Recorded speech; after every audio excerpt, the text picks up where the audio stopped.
जय श्री कृष्णा। राधे राधे। सभी श्रद्धालु भक्त जनों को मेरा सादर प्रणाम है। आज शनिवार को देवउठानी एकादशी है।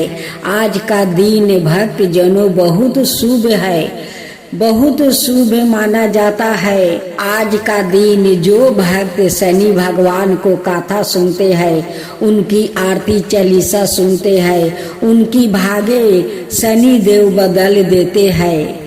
तो आइए भक्त जनों, हम सब मिलकर शनि भगवान को व्रत कथा और उनकी आरती चालीसा सुनते हैं और शनि भगवान को आशीर्वाद को प्राप्ति करते हैं। शनिवार व्रत कथा। एक समय सर्ग लोग में सबसे 12 कवन के प्रश्न पर 9 ग्रहों में वाद विवाद हो गया। विवाद इतना बढ़ा कि परस्पर भयंकर युद्ध की स्थिति बन गई। निर्णय के लिए सभी देवता देवराज इंद्र के पास पहुंच गए और बोले, हे देवराज इंद्र, आपको निर्णय करना होगा कि हम में से सबसे बड़ा कौन है। देवताओं का प्रश्न सुनकर देवराज इंद्र उलझन में पड़ गया। इंद्र बोले, मैं इस प्रश्न का उत्तर देने में असमर्थ हूँ। हम सभी पृथ्वी लोक में उज्जैनी नगरी में राजा विक्रमादित्य के पास चलते हैं।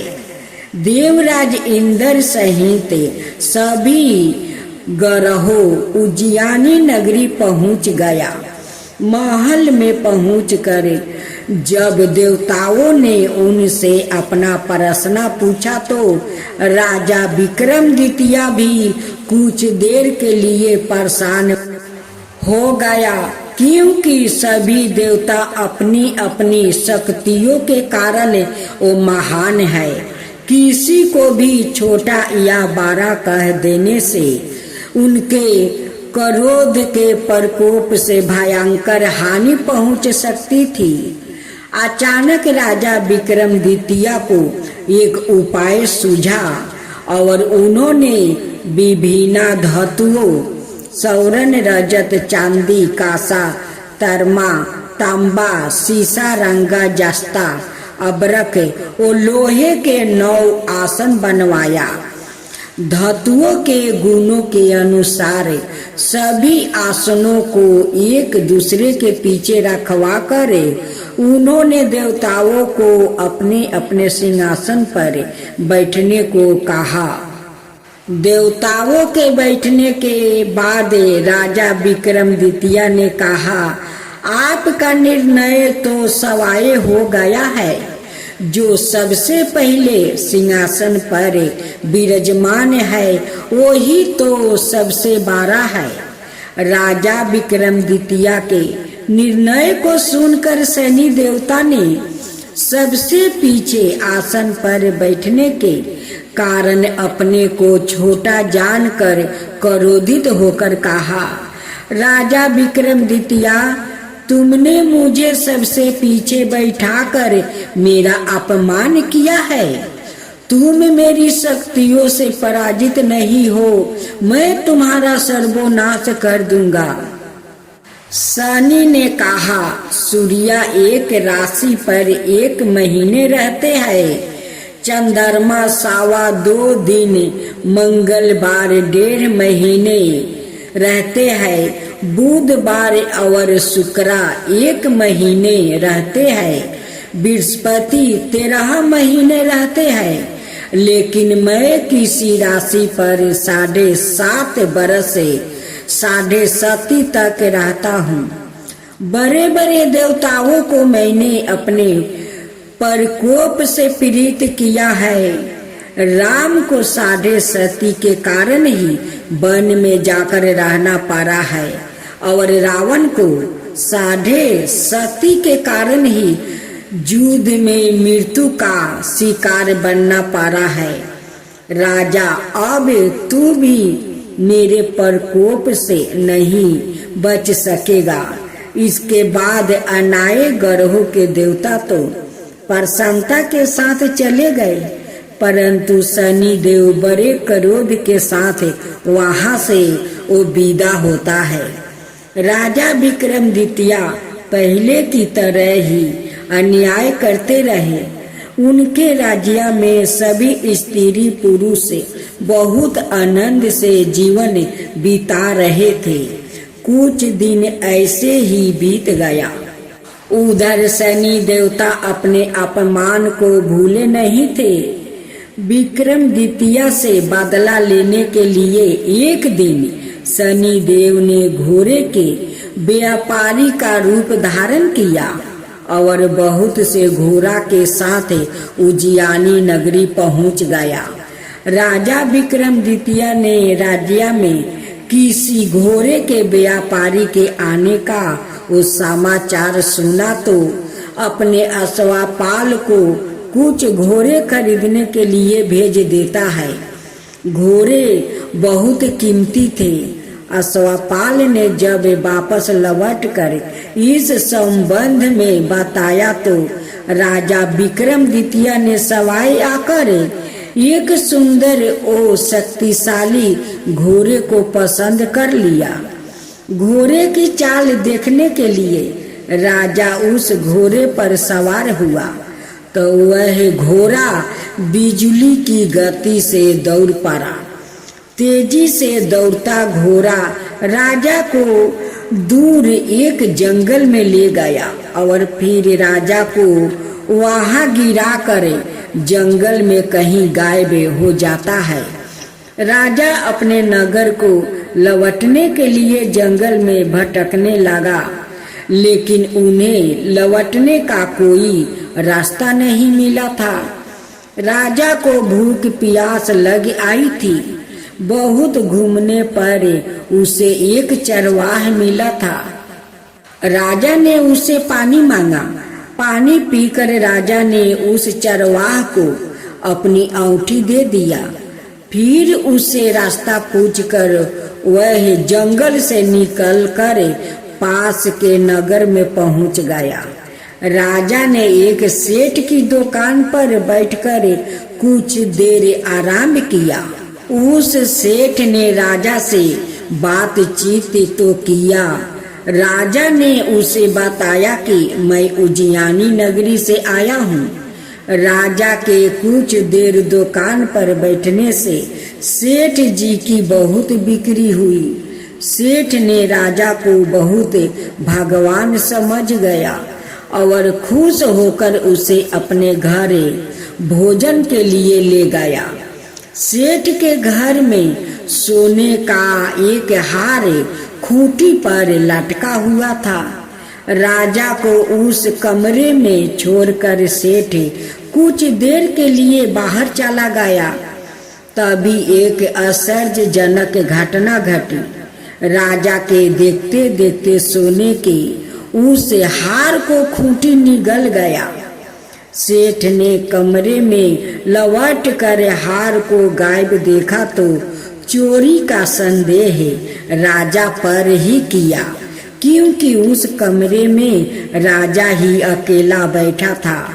सेठ ने अपने नौकरों से कहा कि इस परदेशी को रस्सियों से बांधकर नगर के राजा के पास ले चलो।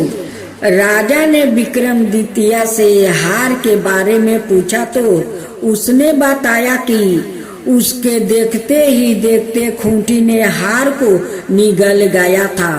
इस पर राजा ने क्रोधित होकर चोरी करने के अपराध में विक्रमादित्य के हाथ पांव कटवाने का आदेश दे दिया। राजा विक्रमादित्य के हाथ पांव कटवा कर उसे नगर की सड़क पर छुड़वा दिया गया। कुछ दिन बाद एक तेली उसे उठाकर अपने घर ले जाता है और उसे अपने केलू पर बैठा देता है। राजा आवाज देकर बैलों को हाँकता रहता। इस तरह तेली का बैल चलता रहा और राजा को भोजन मिलता रहा। शनि के प्रकोप की 7.5 पूरे होने पर बरस ऋतु आरंभ हुआ। राजा विक्रमादित्य एक रात मेघ मल्हार गा रहा था कि तभी नगर की राजा की लड़की राजकुमारी मोहिनी रथ पर सवार होकर उस तेली के घर के पास से गुजर रही थी। उसने मेघ मल्हार सुना तो उसे बहुत अच्छा लगा और दासी को भेजकर गाने वाले को बोला लाने को कहती है। दासी ने लौट कर राजकुमारी को अपंक राजा के बारे में सब कुछ बता देती है। राजकुमारी उसके मेघ मल्हार से बहुत मोहित हो जाती है और उसने सब कुछ जानकर भी अपंक राजा से विवाह करने का वो निश्चय कर लिया। राजकुमारी ने अपने माता पिता से जब यह बात कही तो वो हैरान रह गई।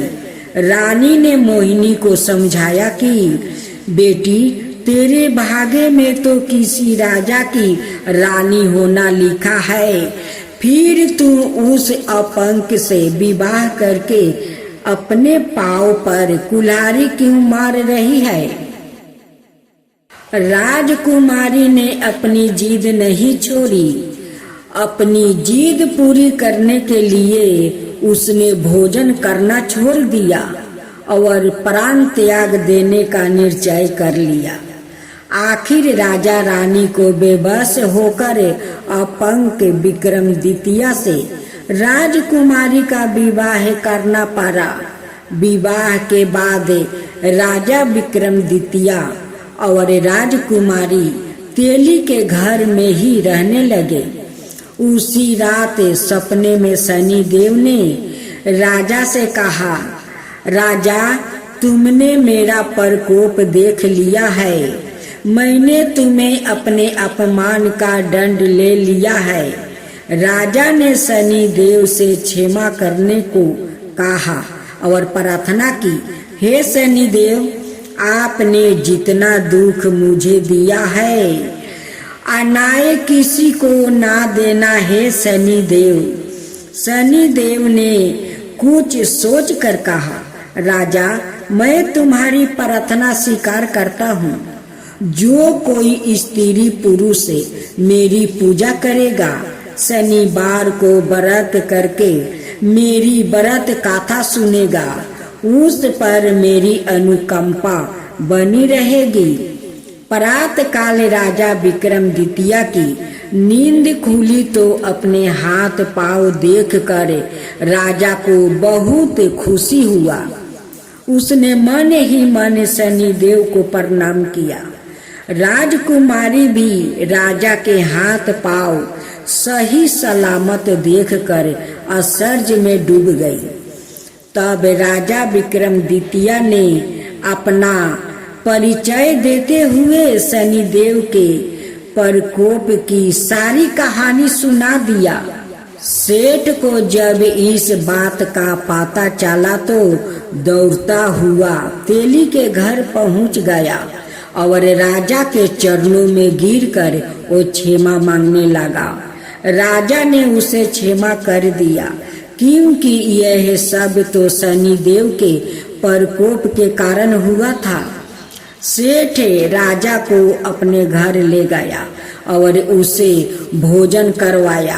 भोजन करते समय वहाँ एक आश्चर्यजनक घटना घटी।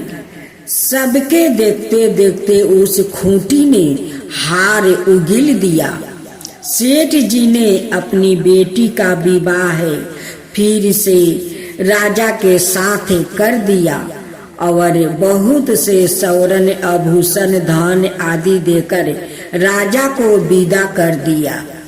राजा विक्रमादित्य राजकुमारी मोहिनी और सेठ की बेटी के साथ उज्जैनी नगरी पहुँचे तो नगरवासियों ने हर्ष से उनका स्वागत किया।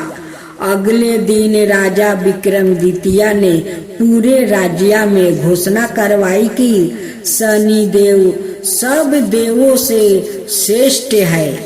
प्रत्येक स्त्री पुरुष शनिवार को उनका व्रत करे और व्रत कथा अवश्य सुने, भूले नहीं। राजा विक्रमादित्य की घोषणा से शनि देव बहुत प्रसन्न हुआ। शनिवार का व्रत करने और व्रत कथा सुनने के कारण सभी लोग की मनोकामना शनि देव की अनुकंपा से पूरी होने लगी। सभी लोग आनंद पूर्वक और रहने लगे। तो बोलो शनि महाराज की जय, शनि देव की जय, शनि देव की आरती। जय जय श्री शनि देव, भक्तन की हितकारी, सूर्य पुत्र प्रभु छाया में तारी।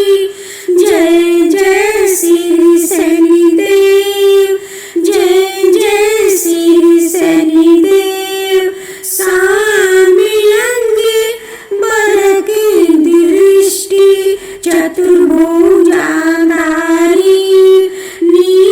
नीलंबरी धारणी, नाथ गजा की सवारी। जय जय श्री शनि देव, जय जय श्री शनि देव, किरीटी मटुक शिशिराजिती, दीपति है लीलारी, मुख तन की माला, गले शोभति बलिहारी।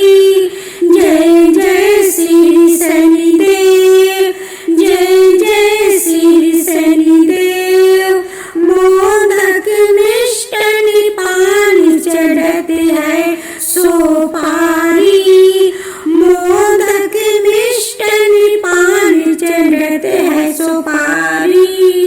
लोहा तिल तेल उर्द महिषी अति प्यारी।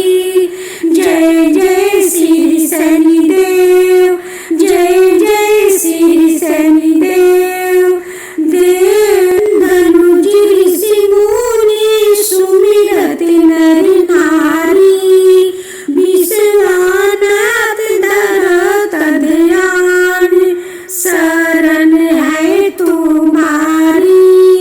जय जय श्री शनि देव, भक्तन की हितकारी, जय जय श्री शनि देव। शनिवार व्रत की आरती।